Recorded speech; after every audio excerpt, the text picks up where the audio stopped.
बंगाल में आज तीसरे चरण का मतदान हो रहा है। मतदान के तीसरे चरण में कुल 205 उम्मीदवार चुनावी मैदान में हैं।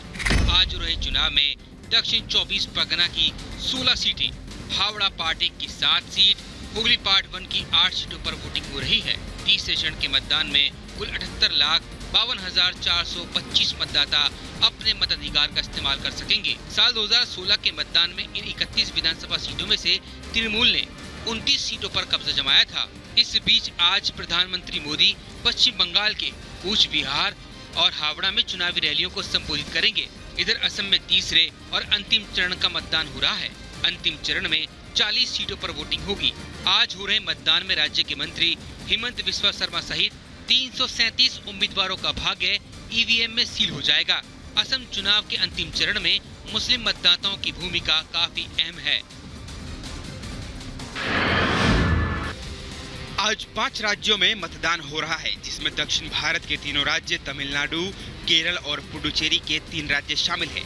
जहां एक तरफ असम में 3 चरण और पश्चिम बंगाल में 8 चरणों में मतदान हो रहा है, वहीं तमिलनाडु, केरल और पुडुचेरी के सभी सीटों पर आज एक ही चरण में वोटिंग होगी। यहां जान लीजिए किस राज्य के कितने सीटों पर मतदान है। तमिलनाडु में 234 सीट, केरल के सभी 140 सीट और पुडुचेरी के 30 सीटों पर वोटिंग आज शाम तक पूरी हो जाएगी। तमिलनाडु में एआईएडीएमके ने बीजेपी के साथ गठबंधन किया है, वहीं कांग्रेस और डीएमके एक साथ मिलकर चुनाव लड़ रही है। अभिनेता से नेता बने कमल हासन भी मैदान में हैं। पिछले चुनाव में एआईएडीएमके ने 136 और मुख्य विपक्षी पार्टी डीएमके ने 89 सीट पर जीत हासिल की थी।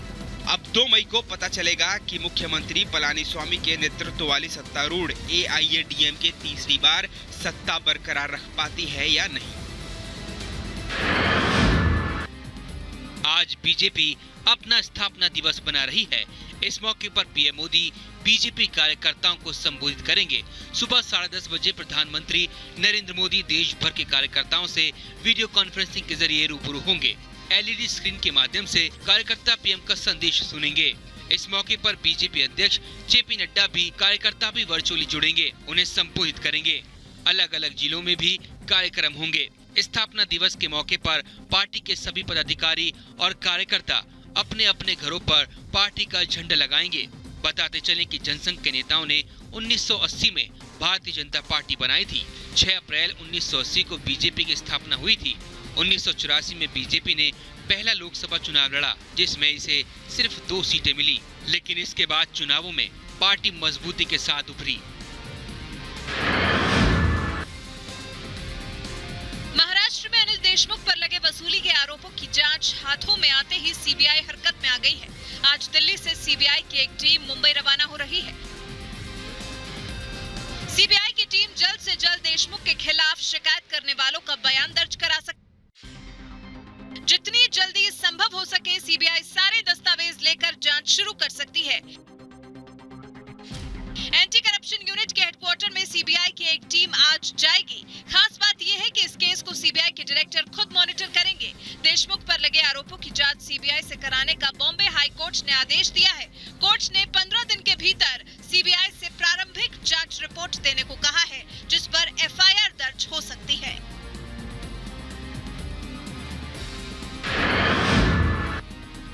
जिस वसूली कांड ने महाराष्ट्र की राजनीति में भूचाल ला दिया था, उसकी आंच महाराष्ट्र के गृह मंत्री अनिल देशमुख तक पहुंच गई है। अनिल देशमुख ने हाईकोर्ट के फैसले के 3 घंटे के भीतर गृह मंत्री पद से इस्तीफा दे दिया है। कोर्ट के फैसले के बाद महाअघाड़ी सरकार में खलबली मच गई। आनन फानन में पवार के साथ एनसीपी नेताओं की बैठक की गई। बैठक के बाद अनिल देशमुख ने इस्तीफे की चिट्ठी सीएम उद्धव ठाकरे को भेज दी। अनिल देशमुख ने नैतिकता के आधार पर इस्तीफा देने की बात कही। चिट्ठी के बाद देशमुख सीएम से मिलने पहुंचे। इस्तीफा देने के बाद भी बैठकों का दौर लंबा चलता रहा। इस बीच देशमुख दिल्ली रवाना हो गए। खबरों के मुताबिक देशमुख कानूनी सलाह लेने के बाद सुप्रीम कोर्ट का रुख कर सकते हैं। खबरों के मुताबिक हाई कोर्ट के फैसले को चुनौती देने के लिए देशमुख सुप्रीम कोर्ट का दरवाजा खटखटा सकते हैं। सोमवार को बॉम्बे हाई कोर्ट ने महाअघाड़ी सरकार को करारा झटका दिया। कोर्ट ने अनिल देशमुख के खिलाफ लगे आरोपों की जांच सीबीआई से कराने की बात कही। दरअसल पूर्व पुलिस कमिश्नर परमबीर सिंह ने अनिल देशमुख पर 100 करोड़ की वसूली का आरोप लगाया था। इसके अलावा पोस्टिंग मामले पर भी देशमुख पर कई गंभीर आरोप लगाए थे। आज हाईकोर्ट ने सभी 4 अलग-अलग याचिकाओं पर सुनवाई की और जयश्री पाटिल की याचिका पर देशमुख के खिलाफ सीबीआई जांच का आदेश दे दिया। जांच रिपोर्ट के आधार पर एफआईआर दर्ज की जा सकती है। सवाल है कि सचिन वाजे से शुरू हुई वसूली कांड की आंच कहां तक पहुंचेगी। सवाल ये भी है कि देशमुख के इस्तीफे और सीबीआई जांच से वसूली कांड का पूरा कच्चा चिट्ठा सामने आएगा। सीबीआई मास्टरमाइंड तक पहुंच पाएगी। हाईकोर्ट के फैसले के बाद देशमुख के इस्तीफे के बाद एनसीपी डैमेज कंट्रोल में जुट गई तो बीजेपी ने महाअघाड़ी सरकार पर हमले शुरू कर दिए। जिस तरह से आदेश आया, स्वयं उन्होंने कहा कि ये उचित नहीं होगा कि मैं इस पद पे रहूं, इसलिए वे इस्तीफा देने का उन्होंने मन बनाया था। न्यायपालिका ने करारा तमाचा देने के बाद महाराष्ट्र की वसूली सरकार को नैतिकता याद आई। बीजेपी ने वसूली कांड पर सरकार की चुप्पी पर सवाल उठाए हैं कि मुंबई में लगभग 1750 बार है, रेस्टोरेंट है, तो आप हर महीने हमें 100 करोड़ कलेक्शन करके दीजिए।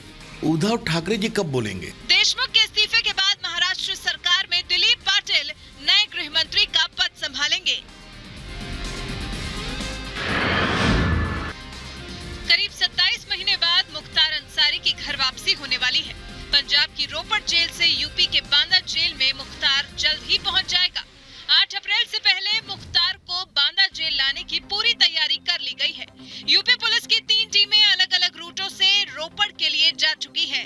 3 टीमों को अलग-अलग रूट से भेजने का मकसद है कि कहीं भी सुरक्षा में चूक होने की कोई गुंजाइश न रहे। हर टीम अपने रास्ते के रूट और टाइम की रोपड़ पहुंचकर रिपोर्ट देगी। तीनों में से जो रूट सबसे छोटा और सुरक्षित होगा, उसी से मुख्तार को वापस लाया जाएगा।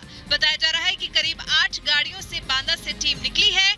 टीम में करीब 50 पुलिस के जवान और इतने ही पीएसी के जवान भी हैं। एम्बुलेंस भी जा रही है। मुख्तार अंसारी को जिस एम्बुलेंस से मोहाली कोर्ट में ले जाया गया था, उस एम्बुलेंस से छेड़छाड़ करने के सबूत सामने आए हैं। ये 4 तस्वीरें देखिए, 4 तस्वीरें, लेकिन एम्बुलेंस एक ही है। ये वही एम्बुलेंस है जिसमें माफिया मुख्तार को मोहाली कोर्ट ले जाया गया। यूपी नंबर से रजिस्टर्ड इस एम्बुलेंस को लेकर सवाल खड़े हुए, लेकिन उसी रात ये एम्बुलेंस लावारिस हालत में मिली। एम्बुलेंस की हालत बता रही थी कि इससे खूब छेड़खानी हुई है। नंबर प्लेट से लेकर सीट में छेड़खानी की गई है। वायरिंग हो या फिर सीटें, सब उखड़ी हुई है। 31 मार्च को मुख्तार अंसारी की मोहाली कोर्ट में पेशी हुई तो वो एक एम्बुलेंस में लाया गया था जिस पर यूपी 41807171 की नंबर प्लेट लगी थी। यूपी नंबर की एम्बुलेंस होने पर सवाल खड़े हुए, जिसके बाद बाराबंकी आरटीओ की तहरीर पर केस दर्ज कर कार्रवाई शुरू कर दी गई है। बीजापुर के जंगलों में कोहराम मचाने वाले नक्सलियों के खात्मे का काउंटडाउन शुरू हो गया। जगदलपुर में शहीदों को श्रद्धांजलि देने पहुंचे अमित शाह ने देश के इन दुश्मनों के खिलाफ निर्णायक लड़ाई का ऐलान कर दिया है। अब छिपकर वार करने वाले इन कायर नक्सलियों की जड़ों को जड़ से काटने की तैयारी शुरू हो गई है। कि लड़ाई रुकेगी नहीं और गति के साथ आगे बढ़ेगी और इसको हम अंजाम तक ले जाएंगे। ये लड़ाई में अंत में नक्सलवादियों के खिलाफ हमारी विजय निश्चित है। शुक्रवार की रात बीजापुर और सुकमा जिले से सीआरपीएफ की कोबरा बटालियन के साथ डीआरजी और एसटीएफ के जवान नक्सलियों के खिलाफ ऑपरेशन के लिए निकले, लेकिन सिलगेर के जंगलों में घात लगाए बैठे नक्सलियों ने जवानों पर हमला कर दिया। इस हमले में 22 जवान शहीद हो गए। इस हमले में कई जाबाज घायल भी हुए हैं, जिनका इलाज जारी है। छत्तीसगढ़ के बीजापुर में भारत मां के लालों पर नक्सली हमले के बाद देश गुस्से में है। 22 घरों के चिराग तिरंगे में लिपटकर अंतिम यात्रा पर रवाना हो चुके हैं और अपने पीछे छोड़ गए हैं सिर्फ यादें। अयोध्या के राजकुमार ने भी बीजापुर में भारत मां के लिए अपना सब कुछ न्यौछावर कर दिया। देश को राजकुमार पर गर्व है, लेकिन उनकी मां की आंखें अब भी अपने लाल को खोज रही हैं। शहीद जवान की मां भी कैंसर से पीड़ित हैं। इस खबर के मिलने के बाद पूरे गांव में मातम पसरा है। बीजापुर नक्सली हमले में चंदौली का लाल धर्मदेव कुमार शहीद हो गया। किसी ने सोचा भी नहीं था कि धर्मदेव की ये आखिरी होली होगी। 2013 में सीआरपीएफ में भर्ती होने वाले धर्मदेव के घर में परिजनों और गांव वालों की भीड़ जमा है। हर किसी को भारत माता के लिए इस लाल पर गर्व है। देश में कोरोना की दूसरी लहर का कहर बढ़ता ही जा रहा है। सोमवार को एक दिन में 1 लाख से ज्यादा मामले सामने आने पर चिंता और भी ज्यादा बढ़ गई है। कोरोना के लगातार बढ़ रहे मामलों पर केंद्र सरकार ने चिंता जताई है। आज स्वास्थ्य मंत्री डॉक्टर हर्षवर्धन ने सभी राज्यों के स्वास्थ्य मंत्रियों की बैठक बुलाई है। वहीं प्रधानमंत्री मोदी 8 अप्रैल को वीडियो कॉन्फ्रेंसिंग के जरिए सभी प्रदेशों और केंद्र शासित राज्यों के मुख्यमंत्रियों से बातचीत करेंगे। महाराष्ट्र में सबसे ज्यादा कोरोना संक्रमण के मामले सामने आ रहे हैं। कई शहरों में आंशिक तौर पर लॉकडाउन भी लगा दिया गया है। दिल्ली, पंजाब, मध्य प्रदेश में भी रोज नए मामले बढ़ रहे हैं। ऐसे में अगर सावधानी नहीं बरती गई तो फिर से लॉकडाउन के आसार बन सकते हैं। बेहतर है कि मास्क का इस्तेमाल करते हुए कड़ाई से नियमों का पालन करना चाहिए, जिससे कोरोना को काबू किया जा सके।